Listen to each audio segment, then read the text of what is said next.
പ്രിയമുള്ളവരെ, ഒരു പുതിയ വീഡിയോയിലേക്ക് എല്ലാവർക്കും സ്വാഗതം. ഇന്ന് കൊല്ലം ജില്ലയിലെ ഓച്ചിറ പരബ്രഹ്മ ക്ഷേത്രത്തിൽ ഓണാഘോഷങ്ങളുടെ ഭാഗമായി നടക്കുന്ന കാളകെട്ട് മഹോത്സവം കാണാനെത്തിയതാണ്. ചിങ്ങമാസത്തിലെ തിരുവോണം കഴിഞ്ഞ് 28-ാം ദിവസം, അതായത് കന്നിമാസത്തിലെ തിരുവോണ ദിവസമാണ് ഈ ഉത്സവം ആഘോഷിക്കുന്നത്. അതായത് കരുനാഗപ്പള്ളി, കാർത്തികപ്പള്ളി, മാവേലിക്കര താലൂക്കുകൾ ഉൾപ്പെടുന്ന 52 കരകളിൽ നിന്നുള്ള ആളുകളാണ് കെട്ടുകാളകളെ ക്ഷേത്രത്തിലേക്ക് കൊണ്ടുവരുന്നത്. പണ്ടുകാലത്ത് ചിങ്ങം കന്നി മാസങ്ങളിൽ ആയിരുന്നു പ്രധാനമായും വിളവെടുപ്പ് നടന്നിരുന്നത്.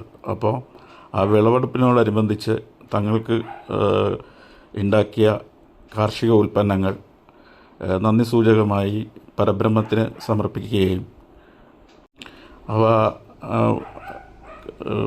കച്ചവടം ചെയ്യാൻ ആ സമയം വിനിയോഗിക്കുകയുമാണ് ചെയ്തിരുന്നത്.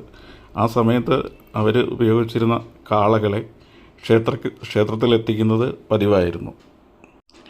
എന്നാൽ ഇന്ന് ഈ 52 കരകളിൽ നിന്നുള്ള ആളുകൾ തങ്ങളുടെ ഏറ്റവും മികച്ച കെട്ടുകാളെ പ്രദർശിപ്പിക്കാൻ മത്സരിക്കുന്നു.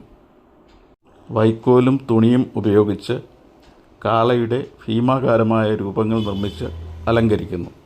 ഇവയാണ് കെട്ടുകാളകൾ എന്ന് വിളിക്കുന്നത്. പരബ്രഹ്മത്തിൻ്റെ വാഹനമായ നന്ദികേശനെയാണ് ഈ കെട്ടുകാളകൾ പ്രതിനിധീകരിക്കുന്നത്. വാദ്യമേളങ്ങളുടെ അകമ്പടിയോടെയും വർണ്ണാഭമായ കലാരൂപങ്ങളുടെ അകമ്പടിയോടെയും കെട്ടുകാളകളെ ക്ഷേത്രമൈതാനമായ പടനിലത്തേക്ക് കൊണ്ടുവരുന്നു. ഭക്തരുടെ ഭക്തിയുടെയും വിശ്വാസത്തിൻ്റെയും പ്രതീകമായ ഈ കൂറ്റൻ കെട്ടുകാളകളെ വഹിച്ച് പടനിലത്തിലൂടെ നടത്തുന്ന പ്രയാണമാണ് ഈ ഉത്സവത്തിൻ്റെ പ്രധാന ആകർഷണം. പരിപാവനമായ ഈ ക്ഷേത്രത്തിനെക്കുറിച്ച് മുമ്പ് ഞാനൊരു വീഡിയോ ചെയ്തിട്ടുണ്ടായിരുന്നു.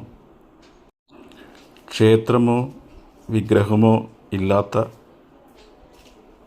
ഏക ക്ഷേത്രം, അതാണ് ഓച്ചിറയുടെ പ്രത്യേകത.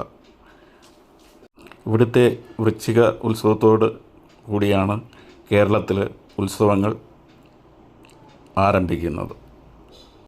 പിന്നെ മറ്റൊരു വീഡിയോയിൽ കാണാം. എല്ലാവർക്കും നന്ദി.